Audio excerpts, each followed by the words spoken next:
Hey, what is up, everybody? Ross Cessna from Spiritual Phoenix Studios. I hope that you're having a good new year so far. Before we get into the reading, I do want to invite you to something. I'm hosting a weekly meditation meetup. It's online, it's 100% free. I can put a link to it in the bio. And if you check it out, just go to Facebook or meetup.com, Spiritual Phoenix Studios Meetup. Check it out. Like, I'd love to see you there. I'm going to be building an online community for that as well. So maybe I'll see you there. Maybe. Anyhow, let's get into the reading. I'm just going to do like a simple, basic 3-card love, money, luck type thing and see what comes up. So we're going to switch over. I got to shuffle these better. I just did readings for clients and those cards came up. So actually, I'm going to use a different deck. I'm going to use Moon Void Tarot again. I use that one a lot for these videos because Stephanie Capone is the homie and I like her deck. And also, there's 2 Chariot cards in there, right? And I kind of like the energy of having 2 Chariot cards. Let me ask you this while I'm shuffling this. If you could have an additional card in your tarot deck, what would you pick? And I would say, too, that Stephanie Capone's Moon Void Tarot doesn't come with 2 Chariot cards. There's a weird story behind that for another time. But anyhow, love, money, luck. So in terms of love, Sun card comes up. This is about warmth, vitality, literally one of the most positive cards in all of tarot. Cast a positive light on everything as well. And I don't take that this love is necessarily about having the romantic partner that you want, so much as feeling love within whatever you're doing and the people that are around you. So it can be within romance, but it's also about like self-love, self-nurturing. And I would say that one thing that 2020 should have taught all of us, one of the big lessons we should have taken from last year, is how important self-love is and how so often the attention and affection and all that stuff that we're seeking externally is actually something that we are neglecting to do ourselves. And when we begin to give ourselves that attention and compassion and time and like that self-care in like a mature and healthy way, we begin to make healthier choices in who we decide to invest our energy in romantically. And as we do that, we have higher self-esteem and make better choices. And it's this like self-perpetuating upward cycle of growth and expansion. So you're either kind of in a downward spiral or an upward spiral. And if you're not in either of those, you're stagnant, which is arguably worse than any of the other ones. So the next one that we come to is money. King of Swords comes up in reverse. This is about malice and unyielding.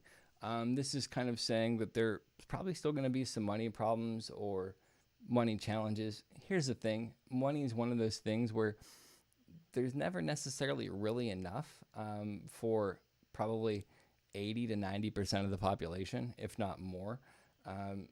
And money is one of those things spiritual communities give a really shitty attitude towards, but it's also something that allows you to have time to relax, freedom, security, safety. And if you look at Maslow's hierarchy of needs, most of those needs are based upon security and comfort, and many of those can be provided by money. Even like affection, even like acceptance or belonging can be impacted by money. Like, it's a lot more important than we might realize. And the spiritual community does reality and life a disservice by discrediting it to such an extreme level. Holy shit, that was a tongue twister. Next one that we come up to is luck. It's 2 of Wands, and I like this. This is about progress and discovery, right? This is one of the things that's going to trip you out. We literally create our own luck. And so much of the way that I approach magic or spirituality or anything like that is increasing the likelihood of my luck. And the way that I look at that is pretty much anything that you would want to have happen in your life is probable, but are you taking the actions that increase the likelihood of it happening? And by that, I would mean, sure, let's say that you want to quote unquote manifest a new car, as they call it in the New Age community. Now, you can do all of the law of attraction shit that you want, but if you're not doing the physical things that actually can increase the likelihood of getting the car, you're probably just like mentally masturbating, and I apologize for the language, but that's the cleanest way to put it. The other one is mind fucking yourself. So, I went there anyhow, I guess. But when you begin to, even if you start by getting a pamphlet for the car and then researching the car and building up more information and figuring out how you can save the money for the car and all of this stuff, that can open up opportunities for that things to come, right? So much of luck is based upon opening up the opportunities or being ready for the opportunities when they come to you. So this is a daily cultivation that we engage in to increase the likelihood of getting the events and outcomes that we want. And if you look at like motivation or positive mindset stuff, a lot of that's focused on that, but it misses the core concept of doing the work. And as much as we might want to not do the work and spiritually bypass everything and think that we're just entitled to all of this shit, in my experience, we're not. You're not a beautiful and unique snowflake. You are to an extent, but at the same time, I think that on some level, some of the things that we actually want and need in life is earned, and without earning it, it doesn't have any actual value. And we cheapen those things when we try to achieve them without understanding why they matter. So with enough of my philosophical ramblings, I'm going to do the quintessence card and kind of give you a one-word theme for your week, or one card theme for your week, and then we're going to shut it down, right? So you have 19 plus 14 is 33, 33 plus 2, 35. 35 is 3 plus 5 is 8. 8 is the strength card. This is just about strength in the sense of doing what you need to do, regardless if it's difficult or easy, because it's what you need to do. And there's not really an excuse to not do it. And understanding that by doing that, you're going to feel better about yourself. And the better you feel about yourself, the easier it might be to overcome some of these financial challenges. And the more that you make, the better you feel about yourself, the wiser choices you're going to make, the more you're going to prepare yourself, and the more likely you'll be able to correct some of the malice or unyielding in your financial problems, right? Everything is figure outable if you slow down and do it, and the strength is the ability to see it through to the end, even though it's uncomfortable.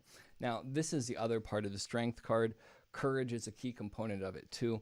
Courage really is just the ability to push on despite fear, and it's kind of to go into the uncomfortable places, the places that we've neglected, the places that we've let sour, and make changes and shifts, right? Courage is incredibly potent when applied appropriately, and a lot of people think that having lack of fear is where we need to be.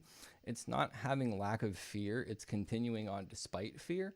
And lack of fear is actually just a sign of being an idiot. Pardon my language, nothing derogatory meant by that.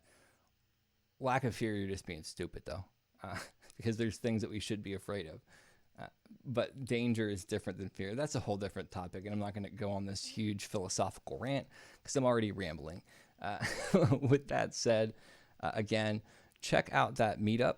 I'd love to see you there. I'd love to actually get to meet some of the people that watch these videos and kind of have a conversation with you.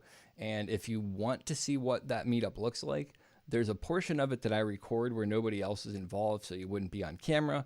And I'm actually uploading one of those videos today. It will be on YouTube.